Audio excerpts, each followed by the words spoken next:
시편 85편입니다.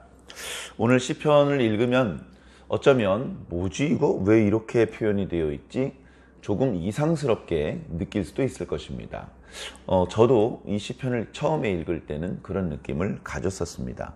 무슨 뜻이냐 하면 예를 들어서 3절과 4절을 읽어보면 3절에서는 진노를 돌이키셨습니다 이런 뜻이고 4절은 진노를 돌이키소서 이런 뜻입니다. 아니 돌이키셨다면서 이미 돌이키셨는데 뭘 또 돌이켜 달라고 하는 것이냐, 좀 의아하다, 연결이 매끄럽지 못하다, 옛날 사람들의 글이라 그런지 뭔가 문체가 자연스럽지 못하다, 어쩌면 이제 그런 생각을 해볼 수 있을 것 같습니다.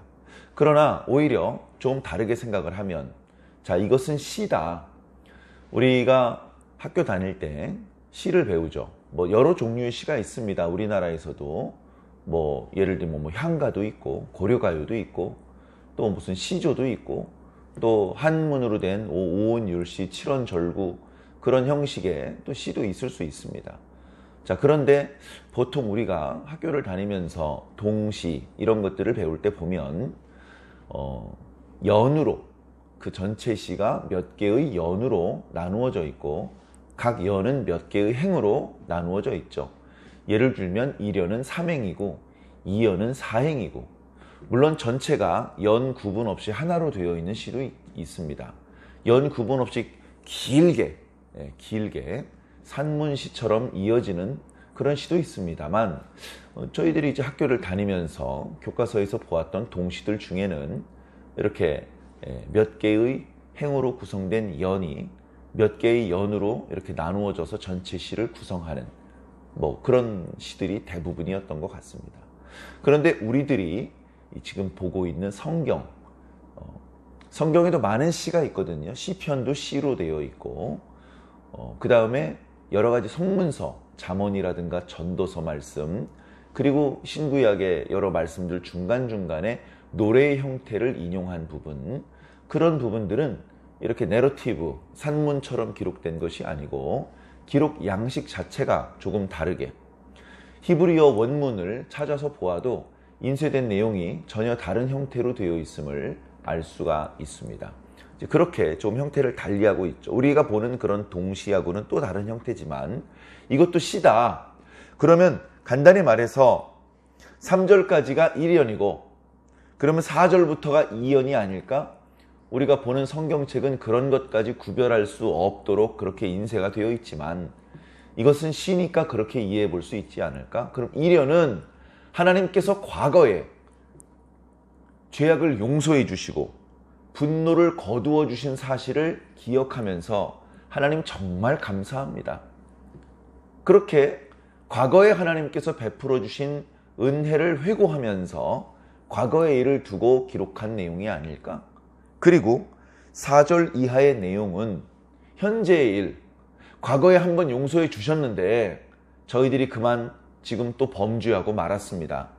저희들의 행동은 또다시 하나님을 진노하게 만드는 행동입니다. 주님, 우리를 한 번 더 불쌍히 여겨주시고 당신의 분노를 거두어 주시옵소서. 이렇게 1, 2, 3절은 과거에 대해서 노래하는 그런 1연이고 4절부터는 현재의 문제를 두고 하나님께 간구하는 그런 내용이다. 자연스럽게 뒷부분으로 가면 미래에 하나님께서 현재 나의 기도를 응답하신 이후에 펼쳐질 미래의 행복한 모습, 하나님 나라의 모습을 묘사하는 그런 내용으로 되어 있음을 우리는 어렵지 않게 볼 수 있습니다. 시편을 보실 때 뭐야 이거 앞뒤가 안 맞잖아, 3절 다르고 4절 다르고 흐름이 자연스럽지 않아, 이렇게 보실 수도 있지만 조금 너그럽게, 문학이니까 시니까 조금 형태를 자유롭게 할 수 있는 부분이니까 그렇게 이제 좀 새로운 관점에서 보시고 현재, 과거, 미래, 때로는 현재가 먼저 나오고 과거로 갔다가 미래로 바로 넘어갈 수도 있고, 내용을 보면서 우리가 그런 부분들을 살펴볼 수 있죠. 그런 것들이 어떻게 보면 천편일률적인 시가 아니고 다양한 내용, 다양한 관점, 다양한 구조로 되어 있는 그런 시편을 읽으면서 오히려 더 그 의미가 강조가 되는 것도 느껴보실 수 있을 것입니다. 자, 1절부터 한번 살펴보겠습니다. 여호와여. 이제 기도가 습관이 된 사람은 입에 주여, 여호와여, 거기에 조금 더 이제 수식어가 붙어서 하나님을 부르는 그런 경우들이 많이 있습니다. 주기도문에서 그렇죠. 하늘에 계신 우리 아버지여, 이렇게 하나님을 부르지 않습니까?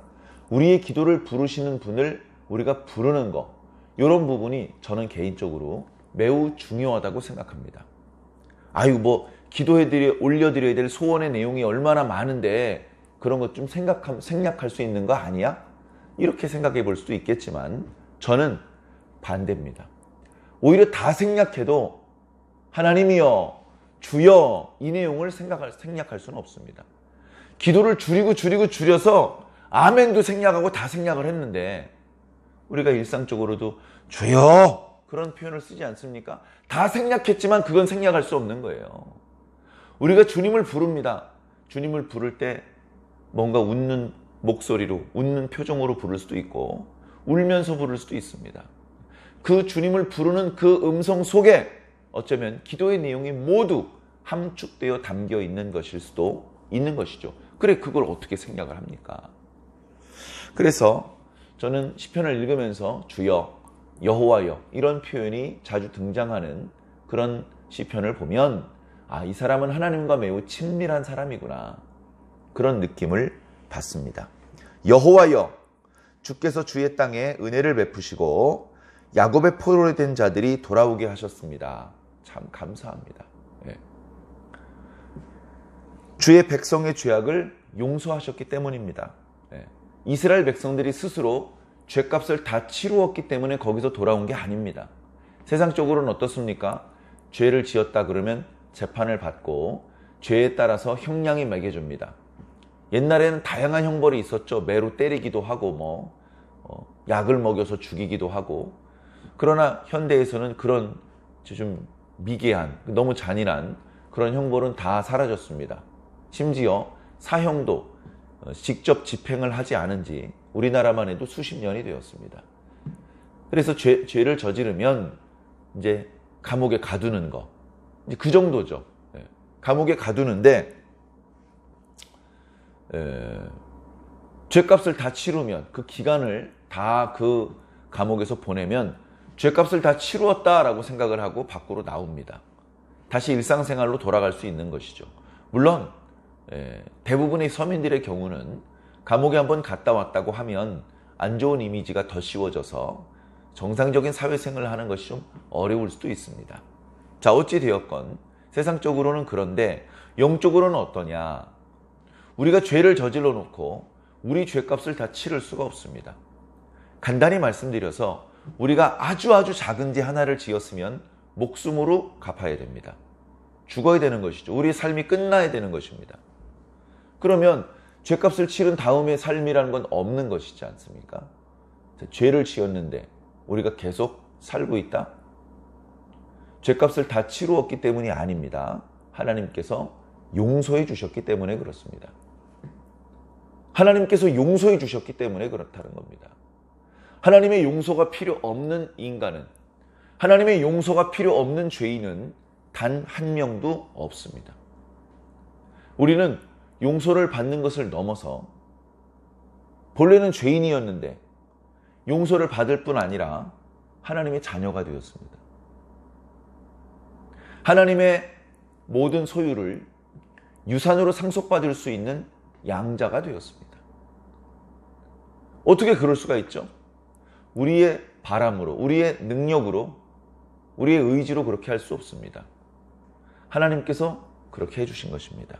우리 죄를 용서해 주시고, 우리 더러운 걸 다 씻어 주시고, 고장난 거 다 고쳐 주시고, 우리를 당신의 자녀로 만들어 주셨습니다. 얘야, 이제 나에게 아버지라고 해봐. 넌 이제부터 내 아들이야. 넌 이제부터 내 딸이야. 라고 해주신 겁니다. 이 사랑이 큰 사랑입니까? 작은 사랑입니까? 비교할 수 없이 큰 사랑이죠.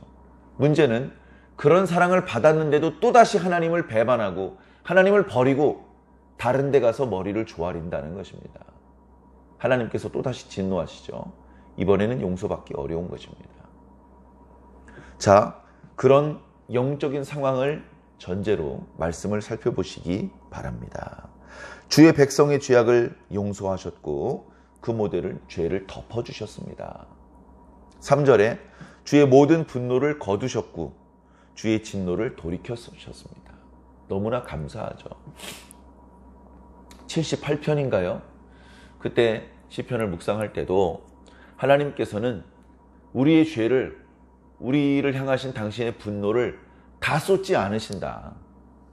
조금 쏟는 듯 하다가 돌이키신다라고 말씀을 드렸습니다. 근데 우리는 그것만으로도 너무나 무섭고 너무나 끔찍하고 고통스럽습니다. 그러나 그것이 하나님의 사랑이고 자비라는 것을 우리는 깨달아야 됩니다. 자, 4절로 넘어갑니다. 과거를 회상하며 감사하는 내용에서 현재의 상황이 바뀐 것이죠. 우리 구원의 하나님이요, 또 하나님을 불러요. 하나님께 범죄해서 고난을 당하고 있는 상황인데 하나님께 면목이 없지만 그래도 어디 다른 데 부탁할 데가 없잖아요. 하나님을 부릅니다. 우리 구원의 하나님이요, 뭐죠? 우리 좀 구원해 달라는 겁니다. 우리 구원의 하나님이요, 우리를 돌이키시고 우리에게 향하신 주의 분노를 거두어 주시옵소서. 우리가 지금 함정에 빠졌습니다. 우리가 지금 아주 고난, 어려운 지경에 빠졌습니다. 이렇게 된 것은 하나님께서 진노하셨기 때문입니다. 하나님께서 진노하신 이유는 우리가 범죄했기 때문입니다.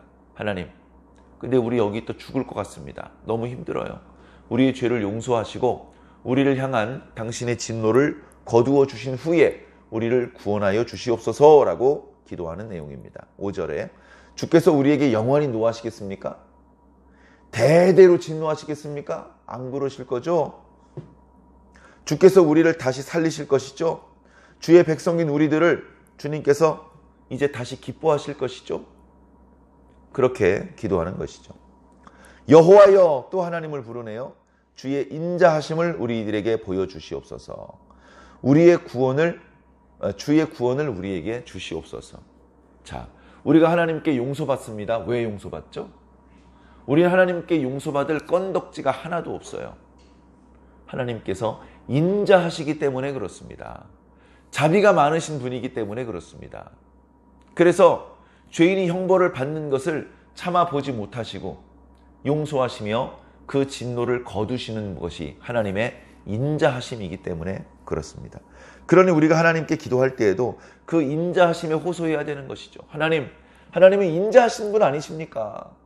우리가 너무나 하나님 앞에 범죄를 저질러서 지금 이렇게 형벌을 받고 있습니다마는 주여, 주님의 인자를 우리에게 보여주시옵소서. 그렇게 기도하는 것입니다. 8절에 내가 하나님 여호와께서 하실 말씀을 듣겠습니다. 무릇 그의 백성, 그의 성도들에게 화평을 말씀하실 줄로 믿습니다. 걱정하지 마라. 이제 고난 끝나고 곧 화평하게 될 것이다 라고 말씀하시는 그 말씀을 제가 듣겠습니다. 그 말은 화평을 주시옵소서라는 뜻이죠. 그들은 다시 어리석은 대로 돌아가지 말지어다. 얘들아, 하나님께서 또다시 우리를 용서하시고 자비를 베풀어 주신데 얼마나 감사하니.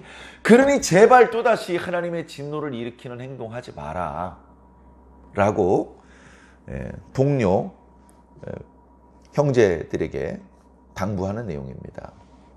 자, 9절 이하의 말씀은 미래 하나님의 나라에 펼쳐질 행복한 상황들을 묘사하는 것 같습니다.